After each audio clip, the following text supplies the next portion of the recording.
tardes. Nosotros a continuación vamos a realizar una pequeña entrevista. Somos estudiantes de la Universidad Regional Autónoma de los Andes.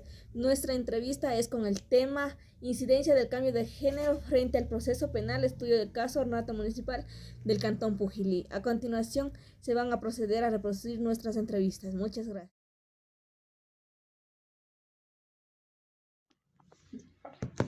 Bueno, muchas gracias por la entrevista. Me permite identificarme. Soy Raúl Cadena Palacios, actualmente presidente de la Academia Latinoamericana de Derecho Penal y Penitenciario.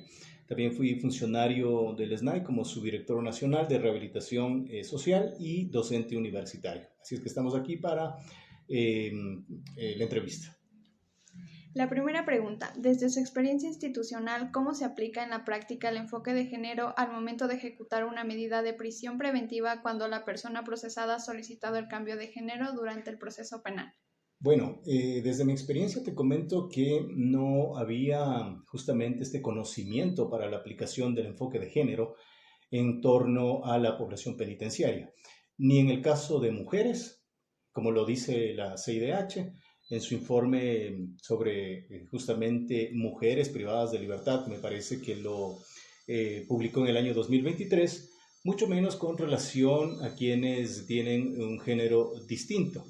En ese sentido, me parece que el SNAI justamente carece de este conocimiento técnico científico alrededor de la clasificación por género, digamos, en las cárceles de nuestro país.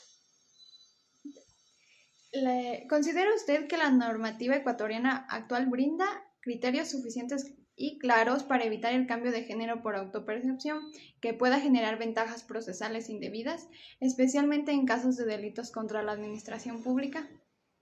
Bueno, yo creo que no hay exactamente esa claridad en cuanto a la normativa, en cuanto a los conocimientos específicos, técnicos, jurídicos que permitan, más allá de la auto calificación, ¿no? O autopercepción del género, cuando debe ser esto, me parece a mí, un proceso de construcción justamente que abarque desde lo psicológico, el trabajo social, lo familiar, el contexto social, el contexto educativo, que permita justamente tener, digamos, criterios más científicos, no, digamos, utilizado así de manera política como vemos que lamentablemente se ha estado realizando.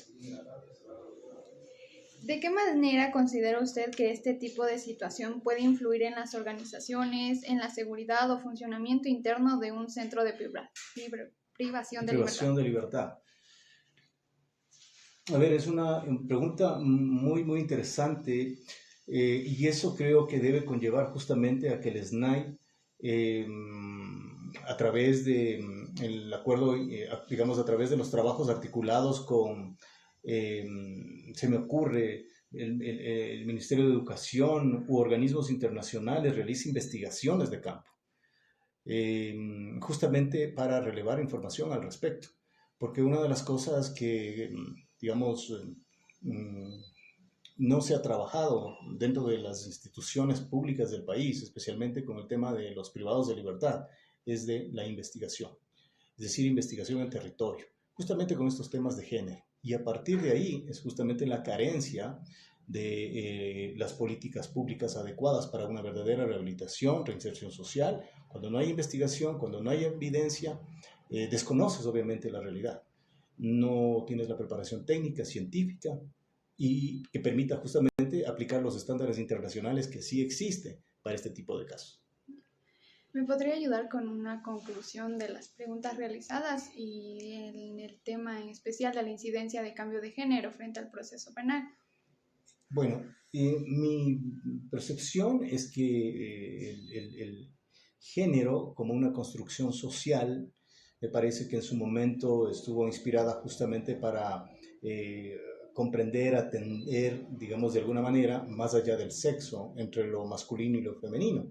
Sin embargo, con el devenir del tiempo me da la impresión que esto tendió a politizarse, tendió justamente a caer en ese campo electoral, político, en donde fueron utilizados justamente para legitimar la gestión de ciertos movimientos o partidos políticos. hasta la presente fecha no existe justamente políticas públicas que, digamos, hayan atendido a este sector de la población en cuanto a su inclusión, en cuanto a una verdadera, y ya refiriéndonos al tema de la población privada de libertad, una verdadera rehabilitación y reinserción social. Me preocupa justamente que ya en 2026, cuando ya existen muchos informes de Corte Interamericana de Derechos Humanos, sentencias de la misma Corte Constitucional del Ecuador, se siga todavía vulnerando, digamos, los derechos constitucionales de las personas, porque no olvidemos que nos caracteriza al Ecuador una justicia, digamos, un país democrático de derechos, de justicia, y que lamentablemente se ha puesto en tensión derechos, seguridad, democracia. Lamentablemente esto ha hecho justamente que el fin resocializador de la pena haya sido un fracaso. ¿Ok? Esas serían mis conclusiones. Muchísimas gracias.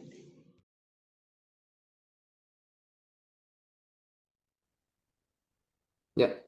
Muy buenos días con los docentes y autoridades del plantel de la Universidad Autónoma Regional de los Andes. Estamos aquí con el agente penitenciario Ariel Tenelema, quien le vamos a entrevistar para que nos pueda realizar unas preguntas. Y acorde a esto, le voy a hacer un resumen del proyecto de vinculación que estamos realizando con mi grupo, que es sobre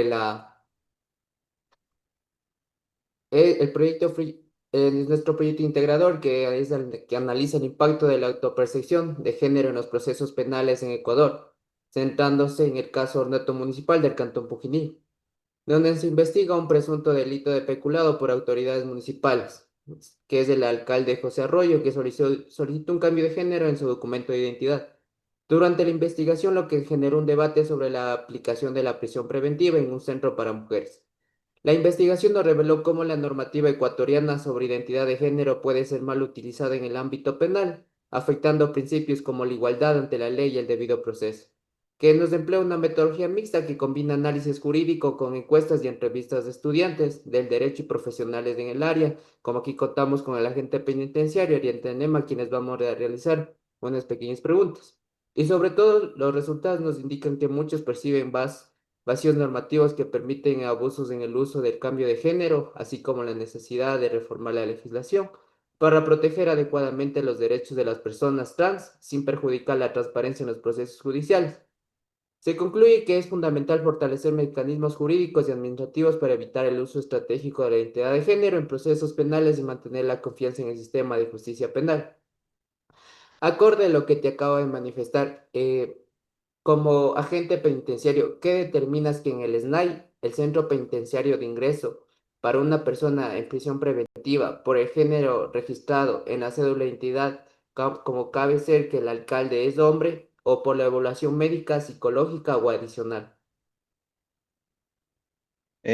Para mi parecer y bajo los documentos, primero se le pregunta, en el momento del ingreso, se le pregunta cómo quiere ser tratado, como hombre o como mujer. Y en este caso, el señor alcalde de Pujilí fue determinado como mujer. En ese caso, se seguía el debido proceso de mujer, que es literalmente es una casa de confianza que está ubicada en Quito, en el sector de Chichogallo. Ya, muchas gracias. La siguiente pregunta es,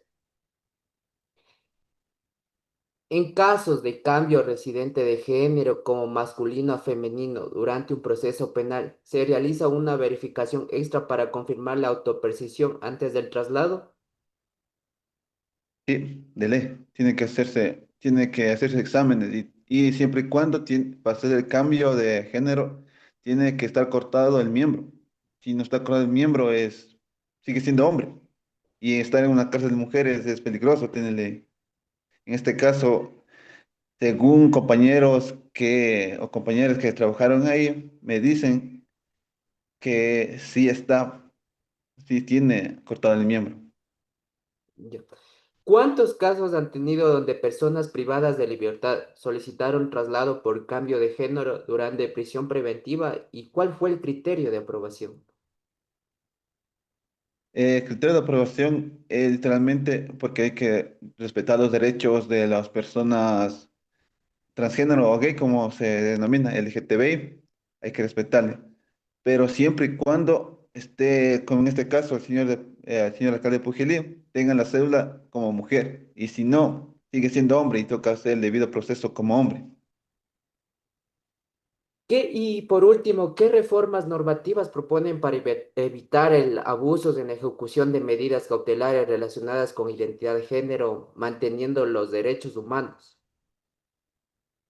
En ese parecer, el señor alcalde de Pujilí hace mal uso del cambio de género, porque el señor es oportunista, porque justo cuando comienza a investigar al señor, se hace de un cambio de género. Él hace a su conveniencia. Y como tiene gente en el registro civil, él manejaba, no se cambia ni el nombre, solo se cambia el género nomás, porque para seguir el debido proceso tiene que cambiarse también de nombre, un nombre de mujer, y él no hace eso.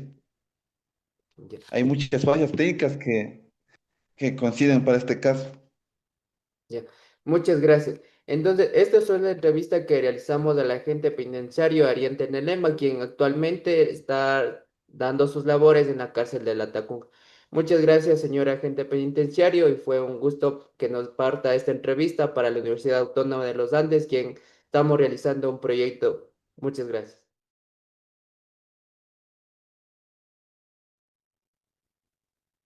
Muy buenas noches, mi nombre es Mayerly Yunga, soy estudiante de la carrera de Derecho. Vamos a realizar una entrevista sobre la incidencia del cambio de género frente al proceso penal. A la Policía Nacional, Jocelyn Sánchez. Muy buenas noches, mi nombre es Jocelyn Lisbeth Sánchez, soy Policía Nacional actualmente. Me encuentro trabajando en el distrito Buena Fe, Valencia, y ahorita me encuentro colaborando en la unidad del DAI, en la Dirección de Análisis de la Información. Bueno, vamos a realizar las siguientes preguntas. ¿Cómo se protege la integridad personal y la dignidad humana de las personas tras dentro del sistema penitenciario? Como Policía Nacional, mi deber es actuar conforme a la Constitución. El artículo 11, numeral 2, la discriminación por identidad de género, y el artículo 66 garantiza la integridad y dignidad de todas las personas. Además, el artículo 51 protege los derechos de las personas privadas de libertad. Por eso debemos respetar la identidad de género de las personas trans, evitar cualquier trato desagradable y coordinar para que su permanencia en el centro de privación de libertad no ponga en riesgo su seguridad ni su integridad. Ya. Siguiente pregunta. ¿El cambio de género puede afectar la aplicación del principio de legalidad penal? No. Como funcionaria policial, aplico la ley conforme al principio de legalidad, establecido en el artículo 76, numeral 3 de la Constitución y el artículo 5 del COID. El delito se determina por la conducta cometida, no por el género de la persona. El cambio de género no modifica la tipicidad ni la sanción, solo puede tener efectos administrativos. Ya. Siguiente pregunta. ¿Se ha presentado en la práctica policial algún caso en el que el cambio de género complique la investigación penal? En la práctica no impide una investigación. Nosotros trabajamos con hechos, con pruebas, con datos oficiales. Si una persona ha realizado un cambio de género en el registro civil, simplemente verificamos la información, actualizamos, se desarrolla, no afecta la recolección de pruebas en desarrollo al proceso investigativo. Ya. Esas son las tres preguntas que le tenía. Muchas gracias, Policía Nacional, Jocelyn Sánchez. Muchas gracias, estoy dispuesta a colaborar con ustedes.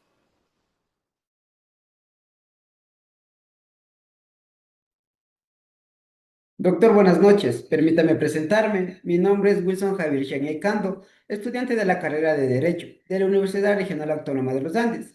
En esta entrevista abordaremos un tema jurídico actual que analiza la relación entre el derecho a la identidad de género y su incidencia dentro de los procesos penales en el Ecuador, a partir de un caso de presunta corrupción municipal que generó debate público.